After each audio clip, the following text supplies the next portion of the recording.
ner mala chang chandar kerun wanka ta na kontingol we kanor TV pamle wi mon kele wonyi manun kanya dul mere yang do palmbrar ka changa janara wuda bangwan ka payam baro pani ron ba do dara wuda janara wuda je ko jen be non min ci tore doran ka juba wi mon kele re doran ka juben walla ka changdar ka changa janara wuda bangwan me ci ne do kono chal ka de Uganda kane de South Sudan ci ka to ko korma chala da ken dor michal ka yikaje kaje chika teka kur machin nyen kam ne ken mulo go kwa jaw me kwa la barar ka jaga kusha bi ala kore doran ka South Sudan chene di ala konte ka juban go yen bi ateka lengan gwal go kur na cha tera ne do kono chal ka ji Uganda kan ji South Sudan jen cha jalara ne do kono chal ka yikwar de ni dang rawte la kur Uganda kan kur ko la kur de ni South Sudan en go jen cha mala cha yala jen tela mal me de ben kamen entity wa metela ne ti chirom kam ne ken cha mal wi ne da raw cha de lat ka telefon ba chit ka mecha lar ye pan ka ko lar te pan ko na chu jo go wur mi chal ka gan ma se benite ko wojen gore je be de be rebre we ka South Sudan de ye dan lar ye wajen che jen ka dor ka jog gar mi chal ka nim li che ben ja ka ma dor mi chal ka Uganda kane dor na ko la chol nim li la juba ja tar we ngwa ma la wore we ka South Sudan jen cha ye gol pinya de la de Uganda korna na cin yen walla cha jalara wajen cheneti janang jok tila de sha be de South Sudan gar jino ba Sudan da kap ka ber jino ba kan ka wodien kan cha kana ga gar Ugandis tin kon chi o de Uganda me cha no ngaken muno wajen poinde ka jibbo ni ti kan pegden kana lara ne de kon chal ka jigoi min kule ben ngar ar barar ka kuine ne kon chal ka cha abdaran ko jen bi ka te ka ngay gon wajen mi cha mal chala da kaniti daro ti ti chi jana nan kontin gor ka ne je gon wo gan balar ye gon wo korna na chiali wo chi nyengen chi kor me nyene ne de kon chal ka hiji ga wo ka kuma me kwala cholo kuma Salva Kiir ma ya di la ter kori wan dum do wajen ka kane de kon chal ka ji kuma karodien ka kuma de na na chiro de cha no ngaken kana kon chi nyere dor ka je ka je kuroy me ko la wakane di la kon la cha jino ba Sudan di la kon la lenga to me kana manane idiatin kon chal ka gad jino ba Sudan ti la nuor ti la lenga to ma ba en wo yen biaro do ne ka jala na jel ka yere we ka South Sudan ta me kuma karode chete ka reaction chet ke me cha kon la re kon ndaro de kon de chugo jo mate karam kel mu ko jere member chala ri go wo wur mi chal ka gan ma se bendi kane wur mi chal ka ibul melte ka ke diel ken ken kon lar ke ken ka ken pan ken gwandit kana cha nya da chine me cha gwai ka madien ka ku ko wajen pan de gore jedere la kuor ka jino ba Sudan wur mi chal ka ibul mel ay wasa poda jen wur ndi de na ko le cholit gar ma se bendi kana gade ajena te ka kel ka te dia te kon no ka gan ma se bendi kare wi ka jino ba Sudan ba ntama jen chakutu kam ne ken karodi nuno go yen chabe kon la chab jino ba Sudan bia te ka lingtina go ka bia ngayen go kor ci nyen walle ja de kol na ka de yen walli ngan go jen point de yo kor ne no kon chal ka ji ay wotin kon ndes kaniti ko ken ji winti gol te la jino bin karodi ne kon kwala banna ka de ko ken e she jen ci doro do kuride tame ala go jen point ne ci ne de kon kwala cholo ji kume te kon ne chara no kume die ne jen ci nyinga jama ci ne de kon chal ka ji jane gene chale ne la ro jen menong ti dia le che ka ken titi jen poinde roy ko way netin kono kwale chole ji ne ji Uganda te konte ngi konde alke wo ka kanere kono kapo yo ka ne ke 2013 alawo jen ka jen gwa me ke kan gwa me ci kor la kor we ke la de wele ba wangde ma te lar go ba gar ji no Sudan ba ka mai ka salaris jen ana ko yo ku jile non ka kanere kono kwale chole ji doran ka jen non mai kala re we ka ji no Sudan ba ntame cha jalara ken go ken chi gate ka maro ai chi charo de lin karodian ken kwara ko ne chal ka kwar de ne dara dung South Sudan ken ne dung Uganda ka telephone jen chi kon dia le bungos yen cha do kon tere we gwa mo ra manga je gon wo jino ba Sudan ti tin la chap de ngai ne go wo jin cha jara pin ne ko ne chal ka Ugandis ka ken kon tere we ni won ka kan de cha kambom ka jen gwa dan jari ro nan dor gwa ne dia la kon te jen tin ne ko ne chal cha bia te ka lingen wo ran toy ka jitkel ka biro do ngai ka gwam de chotin no mo jana na chitu wa chi mal chete tin dung do wa chi kon dia le benga mala mo ko mi nong na da chi nong mai kele dung ko jen cha jala ro go bi gat la gar we bi ka kap ko kon chi bi ga mit ka yotin kono kwa la chole yo do arian te kon te gor ka ken jana na nong mai kele mi chi ka wona ka jen bande la de Uganda la gwiro ni wona la wo je la de yo ko cha kam we ye ne te kono kwa la chole re we lar ka je go gad jino ba Sudan ka yon kwani muno go mi chi ka wona mi chete ka mi chi wo gwa kam ni ken gwana te ka tin chi mi dung ti de mi dit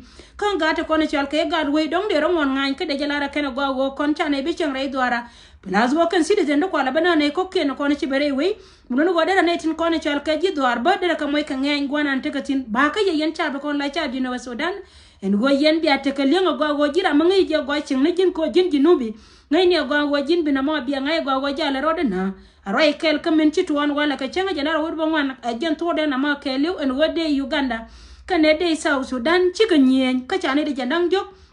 plal jibone ti kan pegdian kan jibone kan nambarian kan lar muno go ne ti janang jok kan dial chaka confirm la wo chika liu ka kan dial ka gat South Sudan chiga de jino ba Sudan mente kane ti janang jok ti shana no mo janana kula ben ka arar kala yendi ala ro chi medane lar yejen chetwo che pentin ko ro me chala re ko ni ndang jok te chi jo chi jo wur mi chal ka gan ma seben ni kane wur mi chal ka bul melta ka chap ko wajen gor ka je gwan go mu go to wa cha yoken cha ka kam ka bina me baro da la ta me che pentin ajen gwada na mo ke le gudun cha be mo le ay go la joy ke ken gwa mi tele me le ta me ay go be lim ni pin ko wonji ay go ka jino bi enti shanga na ka lo ka na ka ba gwa mi tele me cha le to ko na ka dor arandi ne da ne kwala ngaza ken ajen na ci dor ko to ta me la go ci ko mo cha nyen walle ka jen point de chane tungwa na ken chakana re idaran ka South Sudan muluno go mi chera kami tene dia taka ke la kan kana lara wan kume dian karodian kana idin kona na kana kare we kan ta medene lara gwan go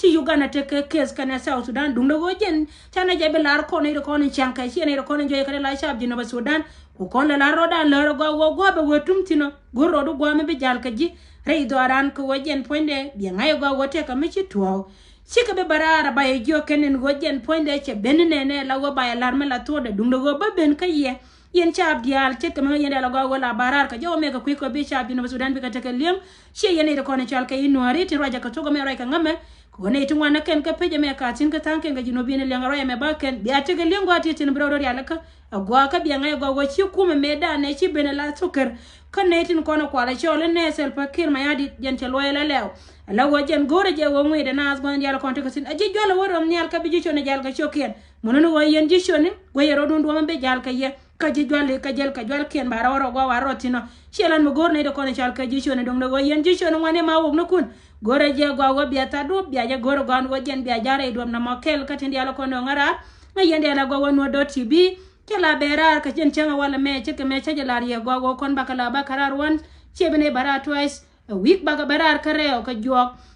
nono wa bang nerar ka mane kana saze dundu wana me breaking news mo ka yene tina wi mon ka le ko biate ka liangtin go chire we ka South Sudan chiker kana kolon ken chikelia maluno go ntame jen keje cha pika chaga masker wa we kai kaje mo jen cha ka or kana ira ko ne chal ke ji kume kan karodi no kume me chal ke kume wor me di chali yer ma sebe ne kana by president ni wor me chal ke Salva Kiir ma yadi chikerodi nyodo gwa dung ti dama ajana be ngarara mi shikono rewde me dong di ne lar mo we kana ko ne chal ke ji Nairobi ci jawche ben ka netin ko ne chal ke no student union be ka te ngar ka chenka die ka payem badak fen ron ba do dar wi janara wi de die cha kula lara kana go ba lar chab dialo kontre wi ray do aran gwa ma go ngara mo ngar mala kana di ko ne chal ke ga nori tin ko ne la student ne she ga tin ko na tin gwar cha ga tin panane dialo la ga nori tin tere wi gor ka jakana ba ko promote ci jaw mo che benen wo cha ja lar ye yene di kontre wi ka Nairobi wo bia bentin ngara mo ka chenka di goro do yoke kama lero en go chenka die ka payem badak pani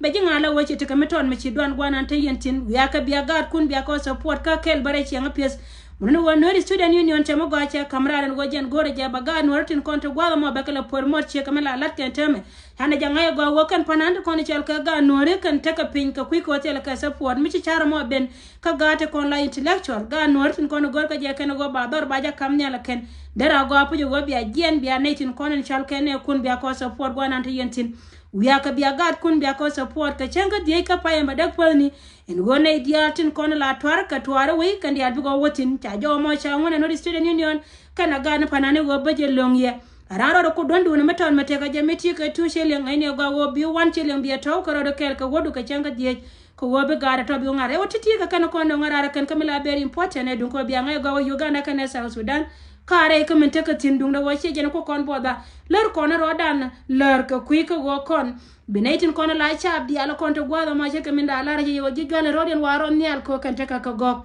dung da go ngai kon dia la go wace na go man pale na chaba chuba ta me kan je jwal ba dung da go yene da kon la netin kon la ji shong ni ma wu no kon dia gora ka wil baro na ko jen mo we tum tina biya tala biya go ti kan kon no ngara na walle ka chanka bang changa jena ro wuda bangwan da tuna nine ka payen baro pane ron ba da da wudi janara wudi je baro da ko garar fiska yandial amma changrun wan ka ta no kontin gol ka changdar awa ka yandial ne dial ko no yana gwa ma fiska yandial tare parwe en go bi ano do tv be ja gor go ndial kon yen ka lango be ai ka ne kon en go jene breaking news ba ka go news ba ka tangwa ne ko me sia we go yen go ko go me di lon kan yen ne tama gor no de loy ne je de tin sin la go de tere ka yo ka kui ko jen point en gur me sia ke ma se be ne kan gur me sia ka ser ba kir ma yadi ka kan ji South Sudan kan tama la go jen ki diare da ne chingat choro de loy la go jen cha wo jode ka cha bu ko mun ko gor ka je go an go bi ji jona ro den waron nyal na ma kel ma we dum do cha bi no Sudan dial go ye anana la wajen go ba wetum tina rama be ko goro ba ta da ba ko ken pit ka yendal ko ma yendal ko bale jakata no kon to go to we ka benta